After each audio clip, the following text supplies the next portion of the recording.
ये कहानी है रामपुर के गांव की, जहां बारिश का मौसम आ गया था। एक बारिश थमने का नाम ही नहीं ले रही थी।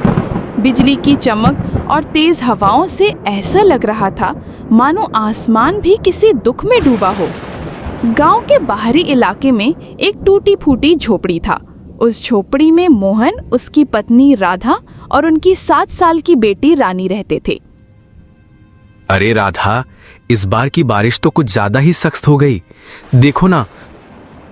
हाँ जी, रानी भी बार बार खांस रही है। एक तरफ छत से पानी टपक रहा है।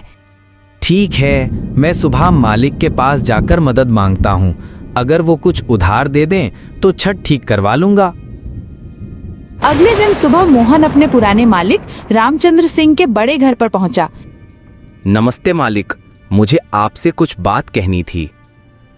हाँ, बोलो, क्या कहना है तुम्हें?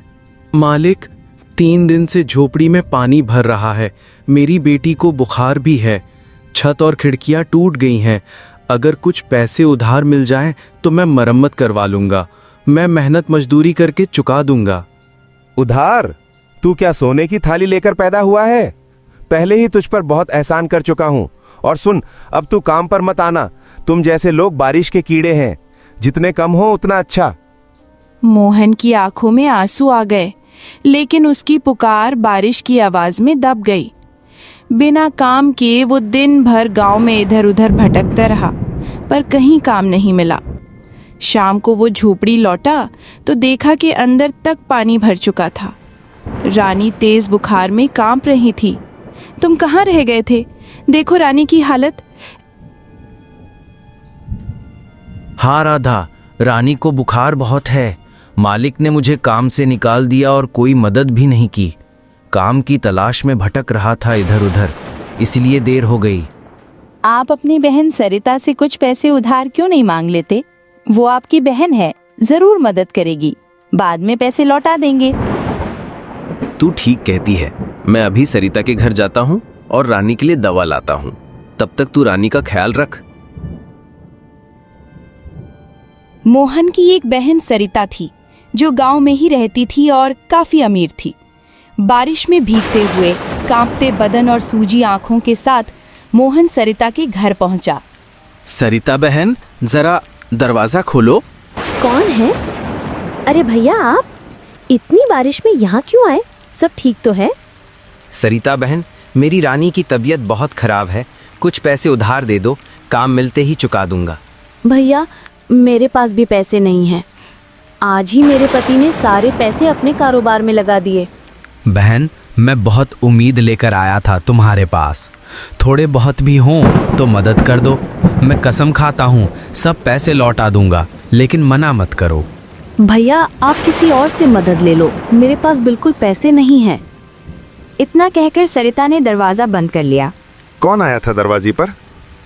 मेरा भाई मोहन था। उसकी बेटी बीमार है, पैसे मांगने आया था। मेरे पास कोई बैंक नहीं कि सबको पैसे बांटूं। अरे सरिता, वो तेरा सगा भाई है। थोड़ा पैसा दे देती तो क्या हो जाता? घर में तो पड़ा ही है। आप चुप रहो। एक बार दूंगी तो वो बार बार मांगेगा। इधर मोहन दिल में दर्द और आंखों में आंसू लिए घर की ओर लौट रहा था। रास्ते में उसे एक मंदिर मिला। ये कैसी परीक्षा ले रहे हो भगवान? घर में खाने को अनाज नहीं, रहने को ढंग का घर नहीं, बेटी बीमार है और रिश्तेदार भी मुसीबत में साथ नहीं देते।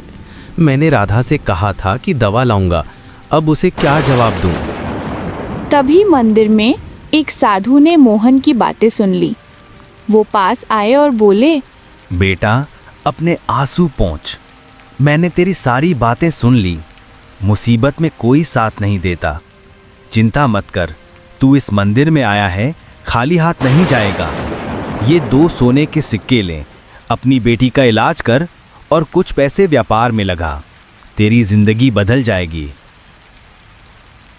बाबा, आपका बहुत बहुत धन्यवाद। ये उपकार मैं कभी नहीं भूलूंगा। मोहन सोने के सिक्कों के साथ खुश होकर घर लौटा। उसने रानी की दवा ली और सारी बात राधा को बताई। वो साधु बाबा तो हमारे लिए भगवान बनकर आए। जब अपने भी साथ छोड़ दें तब कोई अजनबी इस तरह मदद करे, ये चमत्कार ही है। सच कहा। अब इन सिक्कों से पहले घर ठीक करवाते हैं, फिर थोड़ा माल खरीदकर व्यापार शुरू करेंगे। बस मेहनत करनी है। मोहन ने पहले घर की मरम्मत करवाई, फिर एक ठेला और टमाटर खरीदकर छोटा सा व्यापार शुरू किया। टमाटर ले लो, ताजा ताजा टमाटर। सूरजपुर में नया व्यापारी टमाटर वाला आ गया है, मात्र 20 रुपए किलो। वह गलियों में चिल्लाता, लेकिन गांव वाले लोग अपनी खेती में टमाटर खुद ही उगाते थे, इसलिए किसी ने नहीं खरीदा। मोहन मायूस होकर घर लौटा। राधा, टमाटर लाकर गलती कर दी, किसी ने नहीं खरीदा। अब सिक्के भी लग गए, क्या होगा? हिम्मत मत हारो, बरसात में लोग गर्मा गर्म पकौड़े खाना पसंद करते हैं। तुम पकौड़े बेचो, इन टमाटरों से चटनी बनाएंगे। तू ठीक कहती है, लेकिन मैं पकौड़े बनाना नहीं जानता, पर तू बनाएगी तो स्वाद लाजवाब होगा। अगले दिन मोहन ठेला लेकर पकौड़े बेचने निकला। बारिश की खुशबू में पकौड़ों की महक फैल गई। एक देना बेटा, जरा चखूं क्या खास है तेरे पकौड़ों में। वाह वाह, क्या स्वाद है। ऐसा पकौड़ा तो शहर में भी नहीं मिलता। लोग उत्साहित होकर खरीदने लगे। मोहन का ठेला खाली हो गया और उसके पकौड़ों की चर्चा पूरे गांव में फैल गई। जब ये बात सरिता को पता चली तो उसमें जलन पैदा हुई। वो मेरे घर भीख मांगने आया था, अब मुझसे आगे बढ़ने लगा है। नहीं नहीं, मैं उसे बर्बाद कर दूंगी। सरिता ने मन में ठान लिया कि मोहन को आगे बढ़ने नहीं देंगे। उसने अपने 2 नौकर हरिया और गोपाल को बुलाकर फुसफुसाया। अगली सुबह जब मोहन पकौड़े बेचने निकला तो रास्ते में दोनों नौकरों ने उसे रोक लिया। देख मोहन, आज के बाद तू यहाँ पकोड़े नहीं बेचोगे। क्यों भाई, क्या हो गया? मैं यहाँ क्यों नहीं पकोड़े बेच सकता? तुम मुझसे बहस करता है, तेरी इतनी हिम्मत। ये कहकर उन्होंने मोहन के ठेले को धक्का देकर पकौड़े बिखेर दिए। मोहन उदास होकर घर लौटा। आज मेरी तबीयत ठीक नहीं राधा, मैं पकौड़े बेचने नहीं जाऊंगा। ठीक है, तुम आराम करो, मैं आज पकौड़े बेचने जाऊंगी। मैं औरत हूं तो क्या, जिम्मेदारी का समय हो तो लिंग नहीं देखा जाता। राधा ने ठेले पर पकौड़े सजाए और निकल पड़ी बेचने। पकौड़े ले लो, गर्मा गर्म पकौड़े, चटपटी चटनी के साथ। लोग अपने अपने घरों से निकलने लगे। अरे राधा, आज तू बेच रही है पकोड़े? हाँ दीदी, अब मेरे पति की जिम्मेदारी मैं संभालूंगी। स्वाद वही है राधा के हाथ का। राधा के पकोड़े तुरंत बिक गए। ये सब सरिता दूर से देख रही थी और गुस्से से तिलमिला उठी। उसने नौकरों को डांटा। मैं तुम्हें 10,000 रुपए राधा और मोहन का व्यापार बर्बाद करने के लिए दी थी, काम क्यों नहीं हुआ? मालकिन, हमने कोशिश किया था और सारे पकोड़े भी बिखेर दिए थे।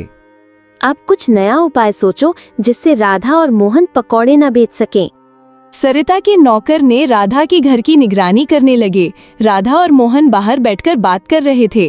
अब कमाई अच्छी होने लगी है, क्यों ना बचे हुए पैसे से पकौड़े की दुकान खोले। तुम सही कहती हो राधा, मैं कल दुकान का पता करता हूँ। तभी गांव का मुखिया उनके पास आया। राधा, सुना है तुम लाजवाब पकोड़े बनाती हो। कल मेरे बेटे का जन्मदिन है, मुझे 50 किलो पकोड़े चाहिए। ठीक है मुखिया जी, कल शाम तक पकौड़े मिल जाएंगे आपको। मुखिया ने 500 रुपए एडवांस दे दिए। राधा ने रात में पकौड़े बनाए और ढककर रख दिए। सरिता का नौकर हरिया गोपाल खिड़की से सब देख रहा था। हरिया और गोपाल दोनों घर में घुसे और पकौड़ों की टोकरी चुरा के ले गए। अगली सुबह चुराया हुआ पकौड़े हरिया ने अरे बेचने हरिया, निकला। तू सरिता के घर का काम छोड़कर पकोड़े कब से बेचने लगा? पहले तो कभी नहीं देखा। नहीं काकी, ऊपरी कमाई के लिए बेच रहा हूँ। इधर राधा और मोहन टोकरी गायब देखकर परेशान थे। लगता है किसी ने चोरी कर ली। अब मुखिया को क्या जवाब देंगे? मुखिया जी, हमारे पकोड़े तो चोरी हो गए। मुझे माफ करें, आपका ऑर्डर पूरा नहीं कर पाए। ये लीजिए आपके 500 रुपए।